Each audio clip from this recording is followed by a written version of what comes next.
Welcome to RAIN, the Real Estate Investor Growth Network with your hostess, Jen Josie. Join like-minded real estate investors and accelerate your business towards greatness. You will hear step-by-step strategies for success, interviews with real estate rock stars, and we will dig deep into past projects where we bear it all, including the good, the bad, and some just plain ugly. So get excited. Here's the bestower of badassery herself, the real Jen Josie. Listener discretion is advised. Hi, and welcome back. I'm Jen Josie, creator of RAIN, the Real Estate Investor Growth Network. Whoop, whoop. On today's episode, we have a guest that will be sharing their badassery. But before we begin, here's today's badassery bestowment, my little badass gift to you. Today's topic is private money lenders. As a real estate investor, understanding the significance of private money lenders can be a game changer for your ventures. Here are 5 reasons why they are so important. Number 1, flexible financing. Private money lenders are more flexible compared to traditional lenders. They are often individuals or small groups willing to invest in your project based on the potential returns rather than stringent credit checks or fixed loan criteria. Number 2, speed and efficiency. Private money lenders can provide quicker access to funds than traditional avenues. This speed can be crucial in competitive real estate markets where properties move quickly. Number 3, relationship building. Building relationships with private money lenders can lead to long-term benefits. By fostering these relationships, you can access capital for future projects more easily. Also, satisfied private lenders may refer you to other potential investors, expanding your network and funding opportunities. Number 4, diversification of funding sources. Relying solely on traditional financing can limit your options. Private money lenders offer an additional source of capital, reducing your dependence on banks and increasing your ability to fund multiple projects simultaneously. Number 5, adaptability to unique projects. Real estate deals vary widely in terms of complexity and risk. Private money lenders are often more willing to finance unconventional or high-risk projects than traditional lenders might shy away from. So, understanding the importance of private money lenders and leveraging their resources can significantly enhance your success as a real estate investor. By tapping into their flexibility and speed, you can unlock opportunities that may have otherwise been out of reach. So go out there today and find yourself some badass private money lenders. Now, on to today's episode of the Real Estate Investor Growth Network podcast. We have with us Stephen Andrews. Stephen is a real estate investor, business coach, and author with nearly a decade of experience working in the real estate rental market. He founded Sorex Consulting in 2023 to empower individuals to turn their real estate dreams into reality. Stephen overcame his own doubts and insecurities at the beginning of his investment career, and within 9 years, he went from buying properties to supplement his income to pursuing real estate full-time. Today, he owns and manages hundreds of properties through his virtual property management company, Realty Management Group. Stephen is now on a mission to empower others to achieve their goals in real estate. His new book, The New American Dream, A Simple Roadmap to Purchasing Investment Properties, is now available everywhere books are sold online. It's my pleasure to have him on the show, so welcome, Stephen Andrews. Thank you so much, Jen. So glad to be here this morning. Yes, and we are neighbors. You are right around the corner from me in Elon, and I can't believe our paths haven't crossed yet, but the future is open to meeting, I'm sure, sometime very, very soon. So welcome to the show. Give us a little background on how you got involved with real estate. Absolutely. So, really my background started way back, a decade ago, really a little over a decade ago. I took a real estate class my senior year at High Point University. and my professor actually owned a rental property in Chicago. And so we had a project in class where you had to virtually it was a simulation, but you had to buy an apartment complex in Chicago and make it profitable the first year. And if you did that, you got a great grade. If you didn't do that, then you didn't. But I fell in love with real estate. And so I knew I wanted to be an entrepreneur. I knew I wanted to own a business because, that's where I came from with my parents. They owned a landscaping business. And so that was really instilled in me at a very young age. And, so once I graduated High Point, I went to become a retail store manager. And to be honest, I was scared to get into real estate. And really anything new in life gets you out of your comfort zone a little bit, especially taking a leap of faith. And it took me a few years to kind of actually take that leap of faith. But I was linked up with a mentor of mine. It wasn't a mentor at the time, but somebody here locally that owned hundreds of properties and had been in the business 25 plus years. And his name was Joel, and just so instrumental in my journey because he gave me the confidence I needed to really take that leap of faith. And fast forward a decade, hundreds of properties later, flipping houses, now loaning money, writing a book, and now doing my work with Sorettes. It's been so much fun. And now I look to get back kind of to the next generation that's looking to get into real estate and looking to take that leap of faith because you need a little bit of courage to do that. Absolutely. And you said you're a little scared at getting into real estate, but in your opinion, what is the most daunting aspect of starting a rental business? Absolutely. I think back to my time, just brief questions I had for myself. I was $75,000 in student loan debt. I was making $45,000 a year. So I didn't have a lot of money left over at the end of the day. And so the daunting thing for me was, first of all, how can I get it financed? I think my thinking behind it was you had to be well connected and had to have a lot of money to get into real estate. And that is just so far from the truth. And so it helps to know people, obviously, it certainly helps the journey become a little bit easier. But the daunting task for me was taking that leap of faith into what if it's not rented? Can I still make my payment? Am I going to be upside down? There's just so many different things that you think about. And all of that went away when I started to educate myself on how rental property really does work.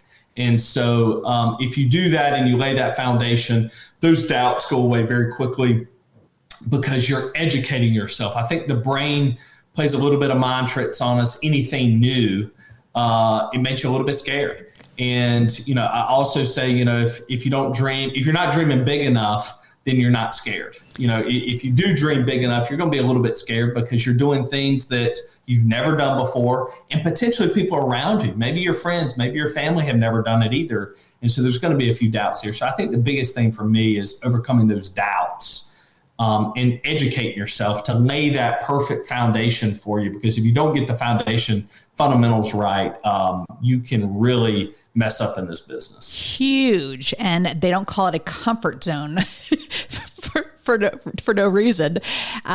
So beyond the High Point course that you took, what type of education did you do to give you that confidence to buy that first rental property?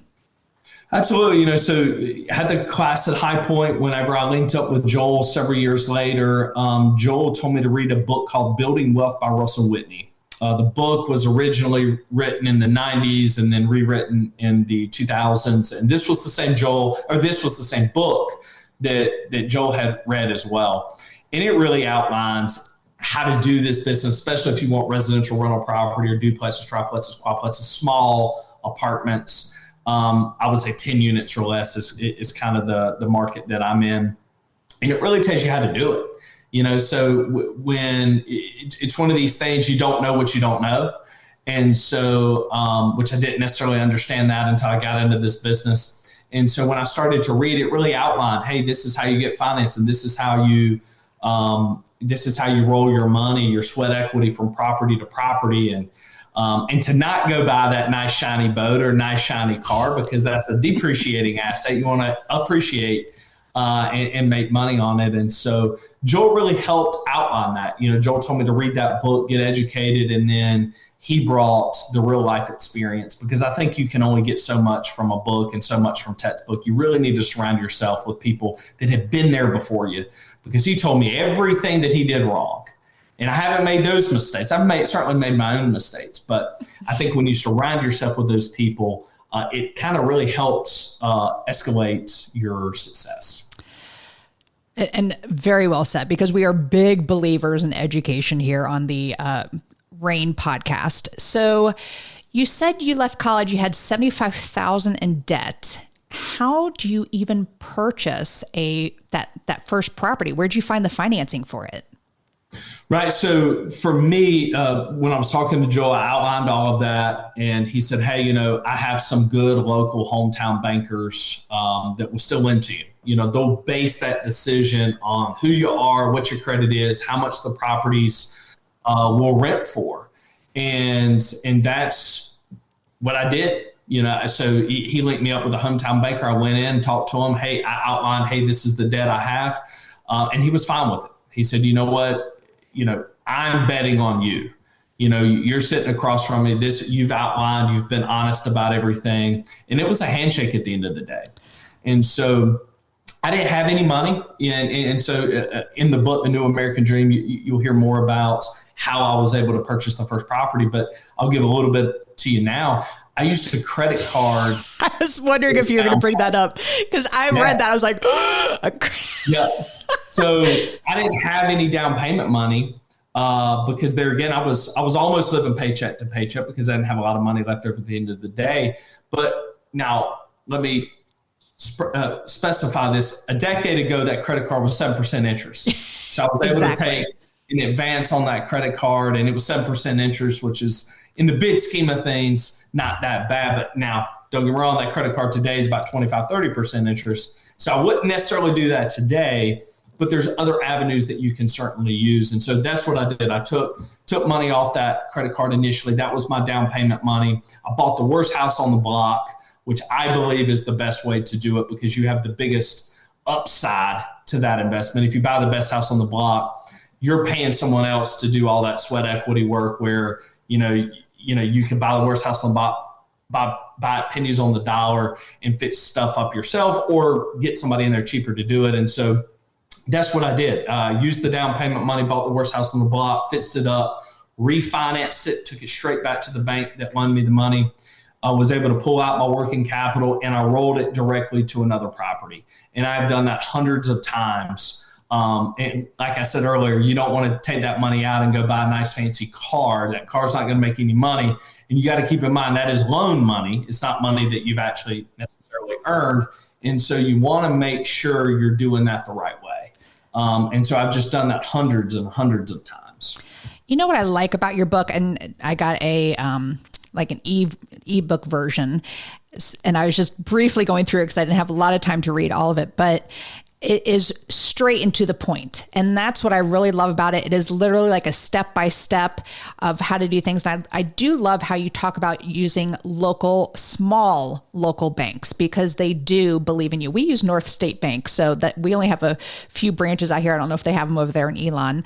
And they will finance our rental properties at 85%. And it's very typical for these bigger banks, they only do 75%. So I agree 1,000% with developing those relationships with the small banks, which is huge. So going back to your strategy and the whole rinse and repeat thing, would you call that the Burr strategy, or do you have a different twist on it? Yeah, I think you hit the nail on the head. I think that is the way to do it. People ask me all the time, well, my goodness, did your parents have a lot of money? No, they didn't. They were everyday Americans. They owned their own business and they made a good living, but I certainly didn't have enough money to pay cash for everything. But that is how you can leverage those relationships and leverage your contacts to be able to grow your dream into what it is today. I know when I first got into this business, I wanted about 10 units, 10, 15 units. I just wanted some secondary income.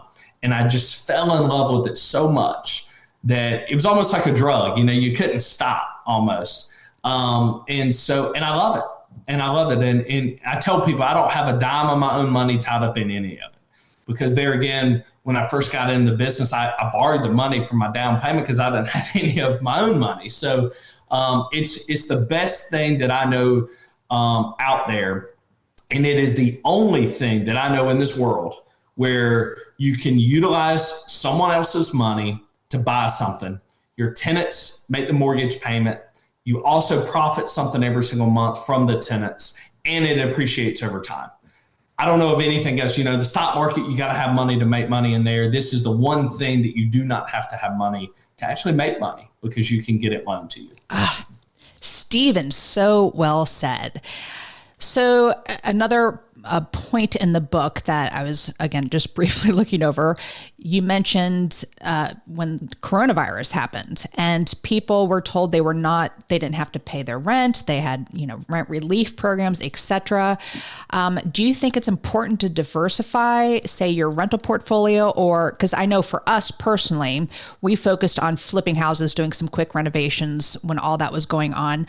Our tenants, luckily, all of them were still working, and we did not have anyone have to get government support to help pay their rent. But how do you balance things like that when, the world just shuts down and, in a situation like the coronavirus? Absolutely. I don't think anybody could have ever imagined what took place or what would lead into that and what would take place over the last several years with that. And, I tell people, prepare for the unthinkable. I don't think I certainly didn't prepare for that portion. Certainly the unthinkable that I think about is, if you have a house fire, if somebody vandalizes something like that, because everybody says that's never going to happen to me. But, with the coronavirus, nobody imagined that. And so I completely agree, trying to be as diverse as possible. I know for me, when I first got in to the coronavirus era of what I would call, I just had rental properties. And so I started thinking about that, like, you know what, I got all my eggs in one basket here, that if all my tenants just decided to stop paying, if even half of my tenants decided to stop paying, I'm going to be in trouble. Right. And so I started thinking about, how do you diversify? And the best thing for me, I already had maintenance crews and that sort of thing. So the natural progression for me was to start flipping houses. And so the flipping market was still very good during COVID. I mean, it's crazy the prices that stuff went up to during COVID. It's crazy how much people were getting for properties. And so that really helped offset some of the issues we were having on the rental side. I was very blessed where, most of my tenants didn't need any assistance, but the ones that their jobs were affected, they got the assistance they needed. And I was able to still get my money. And so where I have a lot of friends that struggled during COVID because they weren't as fortunate. And so it just looks, it's one rental company I compare myself to here in town. We were good during COVID. They struggled during COVID, and we live in the same city. And so doesn't necessarily matter where you live or anything like that. You could have some success and your neighbor not have any. And so you have to prepare for that. And so I'm much more prepared now, certainly if it happened again, with flipping units, and that's why I loan money as well. I do a little bit of loaning, and because I want that diversification in case something like this happens again. Huge. And I think you have to prepare for that now, because nobody thought the world would ever shut down. The aha moment for me was college basketball. That was kind of the first domino. I was at the ACC tournament at the Greensboro Coliseum, and you started hearing a rumor like, you know what, we're not going to finish this tournament, and the NCAA is thinking about shutting down the whole tournament. And I'm like, there's just too much money involved in it. There's no way that's going to happen. And sure enough, it happened. And right. So that's why you just have to try to prepare as much as possible for the unthinkable. Huge. I want to take a little pivot here and talk about partnerships. And I have a big fear of partnerships. I've heard horror stories, and one of your discussion topics here, and I'm so well prepared for this podcast, so thank you for that, is 6 questions to ask yourself before entering into a partnership in the rental business. So give me an idea of like things that I need to know if I ever, explore going into a partnership. Absolutely. Partnerships are very, very hard. And I'm not talking about partnerships like banking partnerships or or maintenance partnerships. We're talking about strictly partnerships of you owning rental property together or owning a business together. It's very hard. The way I look at it is it's almost like a marriage. It's not even boyfriend, girlfriend. Boyfriend, girlfriend, you can break up at any time and go your separate ways and you're not tied to each other. But a business doesn't work that way. Once you're in business with each other, it is much harder to get out of business than it is to get into business. And so it's more like a marriage, and just different things you really need to think about is, are your values the same? Do you think the same? Do you want the same type properties? How would you handle certain situations? What's the work ethic? Because you don't want one person doing all the work and one person riding the coattails of that person. And I'm not a big proponent of partnerships either. I just think it's just so hard. Everybody has their own personality. If it's not very well defined, it really muds the waters. And so I was having this conversation with a friend of mine about a year ago, and he was thinking about getting into the rental business with one of his friends. And so I started talking about this stuff, and he said, well, my partner's a go-getter and all that. And then his world changed. He got a girlfriend. Now he's engaged. Now he doesn't want anything to do with rental business. And I'm like, you know what? If you would have got into business with him, it would have been very hard to get out of business with him. You would have been doing all the work. And so I've even seen it with my rental management company. We used to have a brick and mortar location in Gibsonville, and my parents were involved with it. My brother was involved with it, and they own rental property. My brother owns rental property as well. My parents do as well. And just having an office together is hard. We all owned our separate properties. All we did was come together, and we were in one building, and even that's hard. And so, you really have to amplify that if you actually own things together. And so I say stay away from it. I don't think it makes sense to do that necessarily. I understand why people want to do partnerships, because it makes them feel a little bit better. You know what? If I'm struggling, I got a backup plan. I got somebody that's going to support me. I get all that. If you want that sort of support, find a great mentor, because that mentor will be there for you, will be able to, let you bounce ideas off of each other. I don't think you need a partnership to have that support, because I've just seen it countless times where it just doesn't work. I think the minority of it works, right? So a very small percentage works, very big percent doesn't work. Huge. And you nailed everything. And one thing I'll add to that is I hate sharing profits with someone, because, you're both putting all this work into it, but then you got to split the profits at the end. And I just say, bite the bullet, go after it, start it yourself. And then, you can always have team members, but agreed. It's like a marriage. I even have students who are boyfriend, girlfriend, and I'm like, nope, you two need separate LLCs until you can at least commit to each other in a marriage, and then consider putting the businesses together. So you nailed it. I agree with 1,000% with everything you said. So I was on a call last night with my work husband, Bud, and he is the BRRRR master. And so we were teaching a whole group of students about the BRRRR strategy. And one thing we were talking about is, you and I, our conversation so far has been very high level, but getting down to the nitty gritty of actually owning properties, do you think it is ever a completely passive business? Because people say, oh, I want to get into rentals because it's so passive. The mailbox money just comes in and that's it. But can you just say how, because I asked you this question before we hit record and you're like, yeah, there's not much passive about this. So how do you explain that it's really never going to be a quite passive industry? Absolutely. There's so many quote unquote experts out there that say real estate is very passive, and they're just wrong. If you're managing your own properties, it's definitely not passive. Even if you had a really management company managing your properties, it's still not 100% passive. It's certainly more passive than if you're managing them yourself, but there's still going to be decisions you have to make on a daily basis.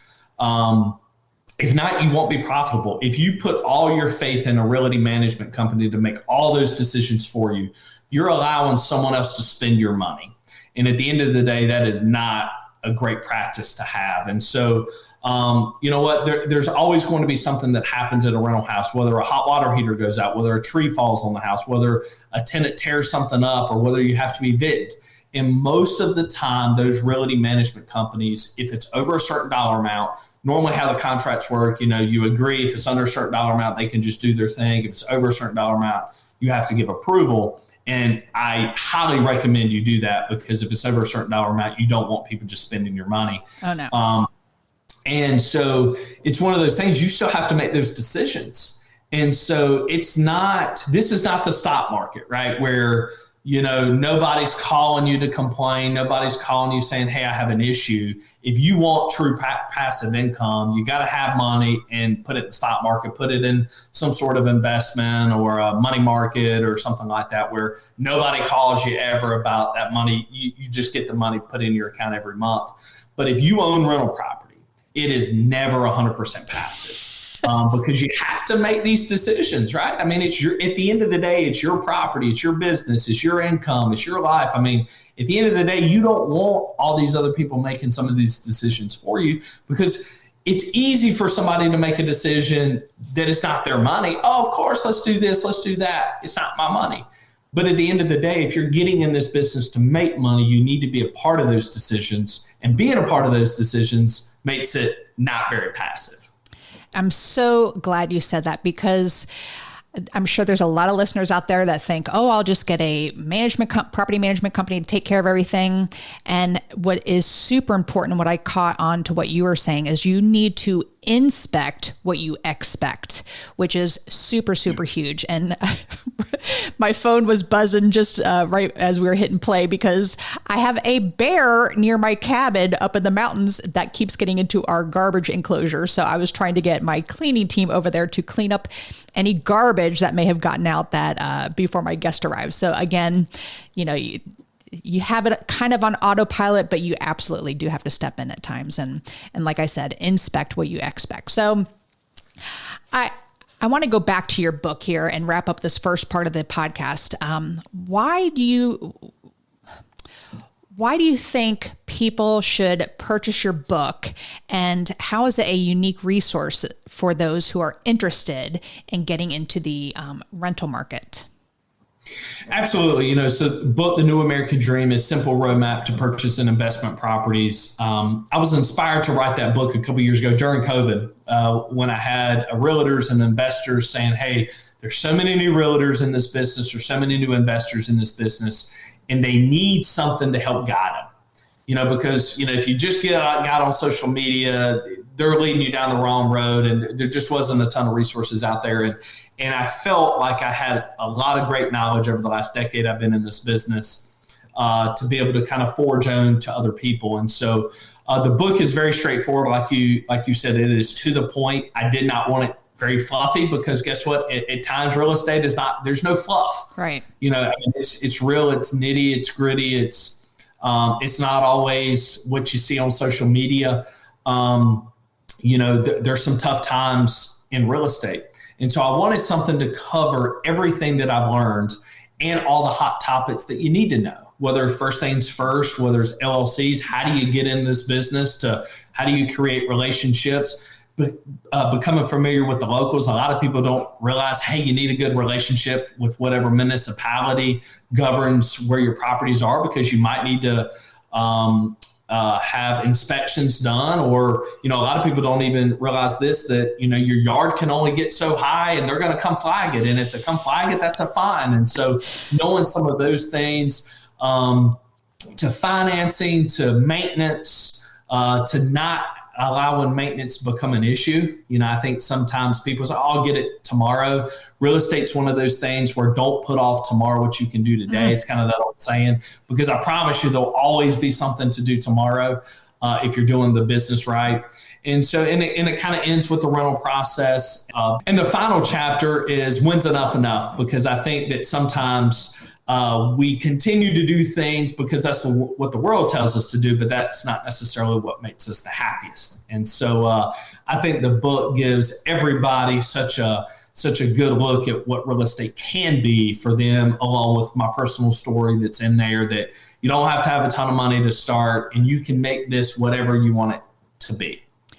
Very, very well said. And I haven't gotten to that last chapter. And I love that you put that in there, because many of the listeners out there compare themselves to other investors around them. Oh, they're flipping 2 properties at once. I should be flipping 2 properties at once. And, don't compare yourself to others. Do what's right for you. I never, ever, ever want to have an office full of 15 people working for me. That seems like a job, and I don't want it. So I just want to scale to what is going to be comfortable for myself and what's going to bring the finances to make me live comfortably. So Stephen, so awesome. And just to remind the listeners, the book is called The New American Dream, and you can buy it anywhere where you buy online books: Amazon, Barnes & Noble, Walmart.com, all the big major stores. And I started reading part of it. I didn't get to finish through it, but I love that there is zero fluff in there, because that is, why? I'd rather buy a skinny book, get to the point, teach me what I need to know, which, Stephen, I think you do very well. So thank you for that. And writing a book is not an easy feat. I just finished one myself, and it is tough. So, thank you for doing that. Thank you for giving back to the community, because, you had that mentor when you first started, and now you've gotten your business going. You've learned so much. And then I really feel like people in this industry, that's why it's so great, because then you can turn around and give back to other people when it's time. And real estate really does free up that for you. So thank you so much. And we're going to move to the second part of the podcast right now, which is what makes Stephen Andrews a badass. And I use the acronym BADASS, and the first letter is B for book. So besides The New American Dream, what's a book that's made a huge difference in your life? Absolutely. I referenced it earlier, but Building Wealth by Russell Whitney. I mean, it was a roadmap of how you can really get into the rental business and also grow your rental business as well. And I used a ton that was in that book, and I still do that stuff to this day. And that's what really wanted me to have the book, The New American Dream, have no fluff in it, because his book also has no fluff in it. And it gives you that the raw stuff that you really need to know to get in this business. And as we keep saying this over and over, my book is full of, not full, but has some fluff in it as well. But I feel like it's to provide a little bit of humor, but I do get into the nitty gritty. So as we talk about no fluff, I'm like, oh shit, my book's full of fluff. But anyway, all right. The first A in BADASS is for advice. You've given us some great advice, but what is the best piece of advice you've ever received? Slow down and do it the right way. It's not a sprint, it's a marathon. And so if you run this race 100 miles an hour, you're going to get burnt out. You're not going to do it the right way, and you will never finish the race. And so make sure you have the foundation done right. That's the most important part of a house. If you use the analogy of building a house, and do it very methodically. And remember, it's not a sprint, it's a marathon. It's okay that you might not be where you want to be today, but you can continue to get there as long as you do the right things every day. Excellent advice. I really, really like that, because a lot of people, they join these guru coaching programs and they think it's a get rich quick scheme. And it really, it's not. It is absolutely a marathon. So thank you so much for saying that. All right. The D in BADASS is for drive. What drives Stephen to be successful? I do all this to make my family better, so you'll get a little bit more of that in the last chapter. When's enough? But, for me, I don't do this just to turn around and let somebody else inherit, whenever I'm gone, all the fruits of my labor. I do what I do because, Sorex Consulting is about time, wealth, and freedom. You can't buy more time. Wealth helps me have the freedom that I want. And so I have friends that live all over the country. If I want to go see them, I want to be able to go see them. And that's what rental property has allowed me to do. It's also made my family more wealth, or we can go do things, those memories, the priceless things you get to do in life. We can go do those things, and you can live very comfortably doing that. And so for me, it's not necessarily about the money, even though, you have to have money to do some of the things I want to do, but it's more about making my family better. Wonderful. All right. The second A in badass is for aspiration. I'm a big goal setter. So what is a goal you are currently working on? Yep. So continue to launch and to grow Sorex Consulting. That's my business coach thing that I want to be able to give back to the future and to give back to the next generation getting into this business. And we are actually going to be launching first part of April. We're going to be doing a giveaway that allows through the end of the year, through December, where we're going to give away $1,000 every single month. And then the ultimate prize right around Christmas time, one lucky winner will have a chance at winning $500,000 to go towards their real estate dreams. And so really looking forward to that here in the future. Wow. And how do they find Sorex to get a part of this?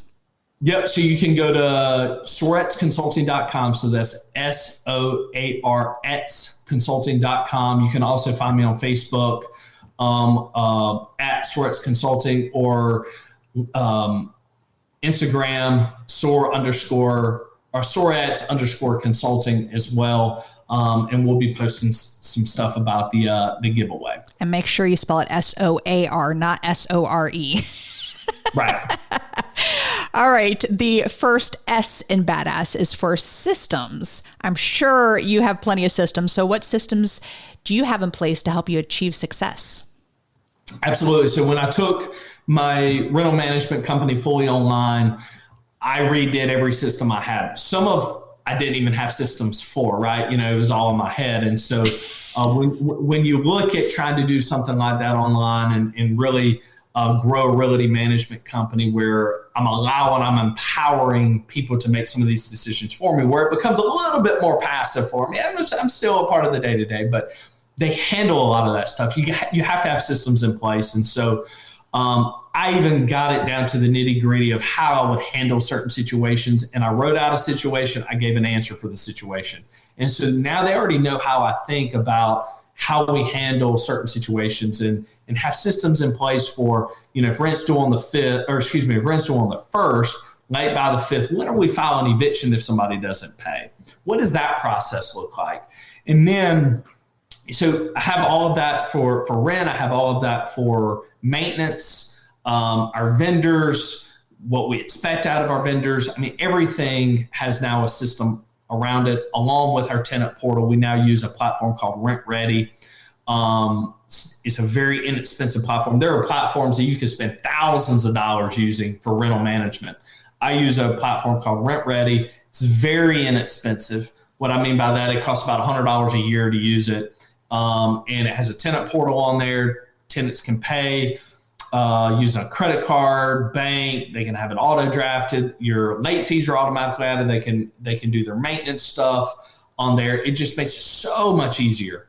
And it sends out reminders if they're late. I have it set up where it sends out a reminder every single day. They probably hate getting those emails, but I'm just trying to help them remind them, right? So, but those systems in place make life so much easier, because now you don't have to always think about what needs to happen next, or you don't have to analyze that. You already have a system in place to know what's next. Huge. Wonderful, wonderful. And I don't know Rent Ready, so I'm going to have to check that out.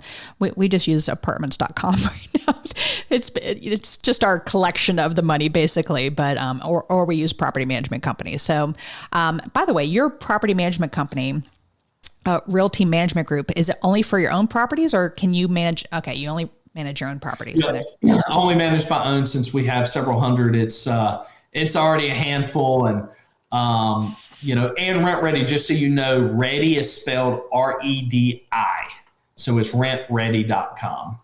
Oh, and the great thing about the founder of Rent Ready, he is a landlord, and he was not getting everything he needed from the different systems he was using, the different platforms. And so he created on himself. Would you use Rent Ready? This is a personal question. Would you use Rent Ready for, say, like a 12 unit? Yes. Okay. Yep. All right. Yeah. So there's so many different ways you can put a property in, so that kind of the way it works, you put the property in, you can list out, you can continue to add units to that one particular property. And it works great. You can use it for Airbnbs. You can use it for property management, property rentals. It's a very diverse platform. Well, Stephen, you are so easy to talk to, and I appreciate you answering my personal question there. I could talk to you for a long time, but we are going to wrap this up with the final S in badass, which is for success. What does success mean to Stephen Andrews? Yeah, success, it kind of goes to the last chapter. When's enough? I don't do what I do for the money. I don't do it for the glory or the fame. I do it for my family and to have a better life. And so I think for success for me is, looking internally, you can have all this success of owning hundreds of properties, making 7 figures a year, but if you're not happy yourself, none of that matters. And so make sure you're doing it for the right reasons. And certainly I've looked internally on that and making sure I'm doing it for the right reasons and that I'm happy and that it brings joy. Because there's certain times in the rental business, it's not going to be fun 24/7, 365. I mean, it's just not going to be. And so make sure you're getting in this business for the right reasons, and you outline that. And you look at the success internally. Don't go to Facebook, Instagram. That's a 10, 15, 20 second clip of someone's life, and they might not be as happy as what they lead on. And so make sure you're doing what you're doing for your own values, for what you want out of life.